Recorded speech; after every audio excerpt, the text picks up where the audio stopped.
ഗ്രീസിന്റെ തീരത്തും ഈന്തപ്പനത്തോട്ടങ്ങളിലും അജ്ഞതയുടെ ആവരണം മുഴക്കി ആനന്ദ നൃത്തം ചുവട്ടിയ സമൂഹത്തെയും വൈജ്ഞാനിക വിപ്ലവത്തിന്റെ കാഹളം മുഴക്കി വർണ്ണദേശവാസ വൈജാത്യങ്ങൾക്ക് അടിമപ്പെട്ടവരെ ഒരു ചരടിൽ കോർത്തിണക്കി ശാന്തിയുടെയും സമാധാനത്തിന്റെയും സ്നേഹത്തിന്റെയും സാഹോദര്യത്തിന്റെയും ചെങ്കലക്കെട്ടുകളിൽ ബന്ധിപ്പിച്ച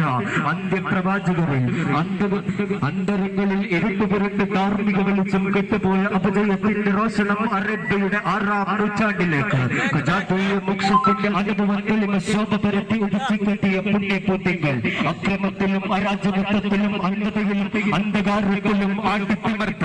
6-ാം നൂറ്റാണ്ടിലെ അറേബ്യൻ ജനതയെ അക്രമത്തിൽ നിന്ന് അറിവിന്റെ വെള്ളിവെളിച്ചത്തിലേക്കും അന്ധകാരത്തിൽ നിന്ന് ആത്മീയ ആരാമത്തിലേക്കും ആനയിച്ച അന്ത്യപ്രവാചകർ കാറ്റും കോളും ഘോരവത്താണ്ഡവമാകിയ വിജ്ഞാനത്തിന്റെ അപ്രപാളികൾക്കുമീതെ കാർമുകൾ കരിമ്പനം തീർത്തപ്പോൾ ചാണ്യ സമ്പത്തിനു മീതെ പ്രകാശം പരത്തി ഇടിച്ചു കെട്ടിയ പുണ്യപ്പൂട്ടിങ്ങൾ അനന്തകോടി താരകങ്ങളും മാലാഖമാരും അന്തരീക്ഷത്തിൽ പാറിപ്പറക്കുന്ന പക്ഷികളും അനന്തവിശാല ഭൂമിയിലെ ഇഴജന്തുക്കൾ മുതൽ ജീവനിർജീവ അഖില വസ്തുക്കളും കടലായിൽ നീന്തി തുടിക്കുന്ന ചെറുമത്സ്യങ്ങൾ വരെ സ്വലാത്ത് ചൊല്ലിക്കൊണ്ടിരിക്കുന്ന ലോകത്തിന്റെ രാജകുമാരൻ മദീനയിലെ മണവാളൻ അന്ത്യപ്രവാചകൻ മുത്ത് മുഹമ്മദ് മുസ്തഫ സല്ലല്ലാഹു അലൈഹി വസല്ലം തങ്ങളുടെ 1494-ാം ജന്മദിനാഘോഷത്തിന്റെ ഭാഗമായി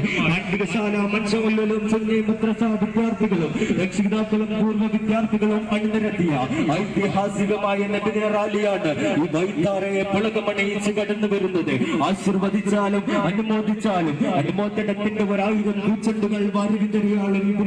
എന്നുള്ളവരെ